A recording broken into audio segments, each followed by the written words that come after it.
to This Week's Okay at Work with myself, Sarah Sawyer, my colleague, Russell Berger, both attorneys at Offit Kurman. And today we are talking about competitors in the market and online presence and branding.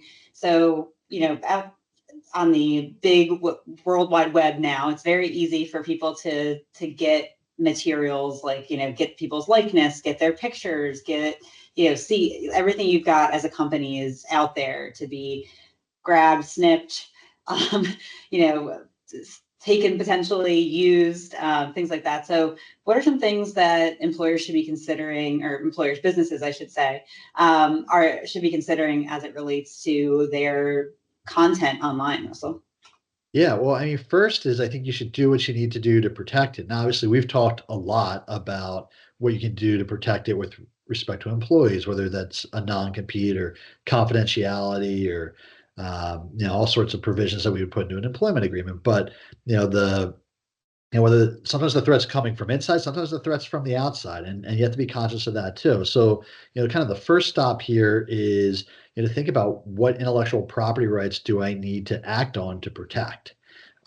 We see it a lot with trademarks because just logos and certain phrasing can go on a website. It can be out there and is out there for everyone to see. It's not confidential information. It's the opposite. But someone could take advantage of that. Someone could take that if you're not doing what you need to do in terms of perfecting those rights through the legal process. And that there are some common law protections that exist as well, but it's a pretty cost-effective thing to do to at least review it and have it get trademark protection. That's not getting patents can be very expensive, but just getting basic trademarks is a low-cost path forward.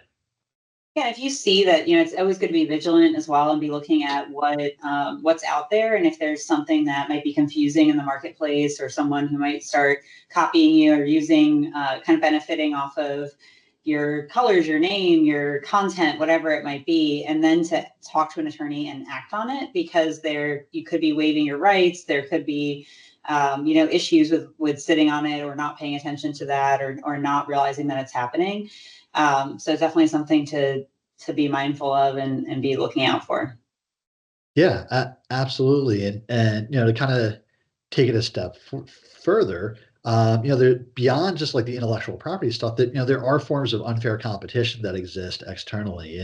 And I think the important thing is, not to necessarily try to learn all the different aspects of each state's unfair competition laws. But to know, to have that sense of if something doesn't feel right here, it feels like someone's trying to take advantage of me somehow, whether that's through my trade secrets, my internal, stuff, or through misrepresenting them. They're confusing customers. I'm a good noted brand, and someone's kind of trying to ride my coattails and make it look like they're associated with me.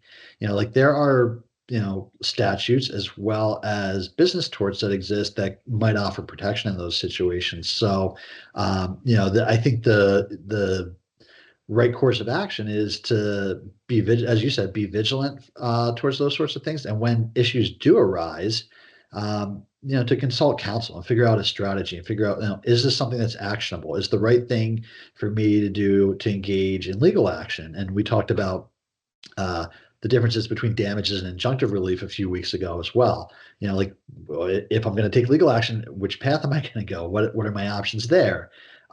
Or is this something where, what the most cost-effective thing to do is to win in the marketplace? And maybe there's a legal resolution, a legal strategy, but it's not cost-effective. Maybe there isn't a good legal option here, but you still might be able to win in the market.